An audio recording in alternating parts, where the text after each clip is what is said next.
जय हिंद दोस्तों। महाराष्ट्र में रामगिरी बाबा और मुस्लिम समुदाय का जो मुद्दा है वो थमने का नाम नहीं ले रहा है। आपको बता दें, एक वरिष्ठ पत्रकार ने जब रामगिरी बाबा का इंटरव्यू लिया तो रामगिरी बाबा ने ऐसे खुलासे की है जिसे सुनकर आप भी हैरान हो जाएंगे। तो दोस्तों, आज इस वीडियो में हम आगे वही जानने वाले रामगिरी बाबा ने ऐसा वरिष्ठ पत्रकार के सामने क्या कहा है।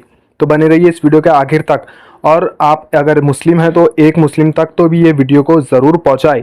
दोस्तों, रामगिरी बाबा से जब एक वरिष्ठ पत्रकार ने इंटरव्यू में पूछा कि आपने मुस्लिम समुदाय के लोगों के दिलों को ठेस पहुंचाई है, तो रामगिरी बाबा ने साफ इनकार कर दिया कि मैंने ऐसा कुछ नहीं कहा कि जिसकी वजह से मुस्लिम समुदाय के लोगों के दिलों को ठेस पहुंचे। रामगिरी बाबा ने ये कहा कि मैंने बांग्लादेश के हालातों के ऊपर एक बात कही थी और उसका उदाहरण दिया था जिसकी वजह से कुछ मुस्लिम लोगों को दिल को बुरा लग रहा है। रामगिरी बाबा ने यह भी कहा कि उन मुसलमानों को कुछ नहीं लेना देना राष्ट्रवाद से। जो राष्ट्रवादी मुस्लिम होंगे उनको इस बात से बुरा नहीं लगेगा।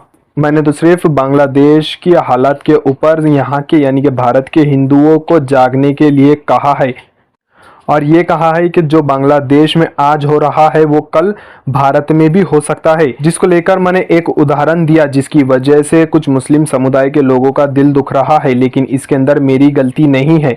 ऐसा रामगिरी बाबा ने वरिष्ठ पत्रकार के सामने कहा है। पत्रकार ने जब रामगिरी बाबा से दोबारा सवाल किया कि उन्हें कहा कि आपको जान से मारने की धमकी दी जा रही है, तो रामगिरी बाबा ने कहा कि मुझे ऐसी अभी तक कोई धमकी नहीं मिली है। तो पत्रकार ने कहा कि सोशल मीडिया पे आपको जान से मारने की धमकी दी जा रही है, सर तन से जुदा वाले नारे भी लगाए जा रहे हैं।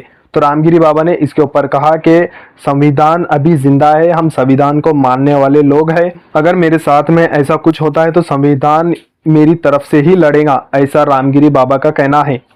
और इसी के साथ साथ में रामगिरी बाबा ने यह भी कहा कि अगर किसी को मेरे से कोई दिक्कत है या फिर मेरे बयान से कोई दिक्कत है तो संविधान अभी जिंदा है, संविधान के ज़रिए हम पर केस करिए, मुकदमा करिए, हम इसका जवाब कोर्ट के अंदर देंगे, ऐसा रामगिरी बाबा का कहना है।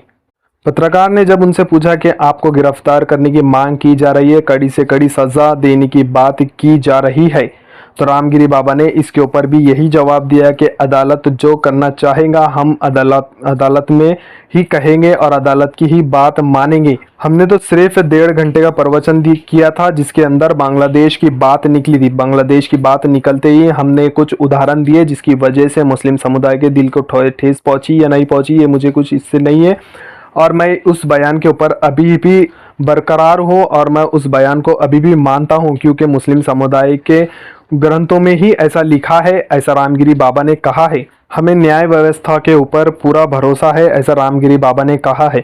तो और पत्रकार ने जब उनसे पूछा कि महाराष्ट्र के सीएम एकनाथ शिंदे ने भी ये कहा कि बाबा के बाल को भी कोई हाथ नहीं लगा सकता है, उसके ऊपर रामगिरी बाबा ने ये कहा कि कोई भी अच्छे काम के ही साथ देता है, अगर सीएम ने हमारा साथ दिया है तो वो अच्छी बात है। पत्रकार ने इस बात के बाद में उनसे पूछा कि आपसे बहुत ज़्यादा लोग नाराज़ है, तो रामगिरी बाबा ने ये कहा कि बहुत सारे लोग हमसे नाराज़ है, लेकिन क्या वो अपने ग्रंथ में जाकर देख सकते हैं। ऐसे बहुत सारे वीडियो सोशल मीडिया पे वायरल है जिसके अंदर मौलाना खुद ये बात कह रहे हैं, ऐसा रामगिरी बाबा ने कहा है।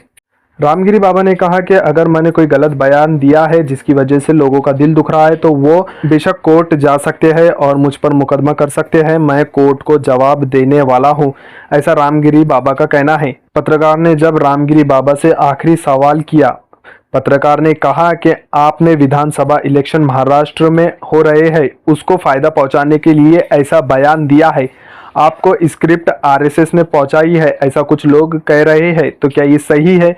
तो रामगिरी बाबा ने कहा कि ऐसा कुछ नहीं है, हमको राजनीति से कुछ लेना देना नहीं है, हमारी वजह से अगर किसी को फायदा होता है, किसी को नुकसान होता है तो हमको उससे कुछ लेना देना नहीं है। पत्रकार ने कहा कि आपकी वजह से एकनाथ शिंदे को फायदा होगा, तो इस पर भी रामगिरी बाबा ने कहा कि मेरी वजह से अगर किसी को फ़ायदा होता है या नहीं होता है उसमें मेरा कुछ लेना देना नहीं है। रामगिरी बाबा ने कहा कि मैंने सिर्फ बांग्लादेश की बात करते हुए एक उदाहरण दिया है जिसकी वजह से ये सब मामला पैंगा है और वो ये बात कहकर अपना इंटरव्यू ख़त्म कर देते हैं।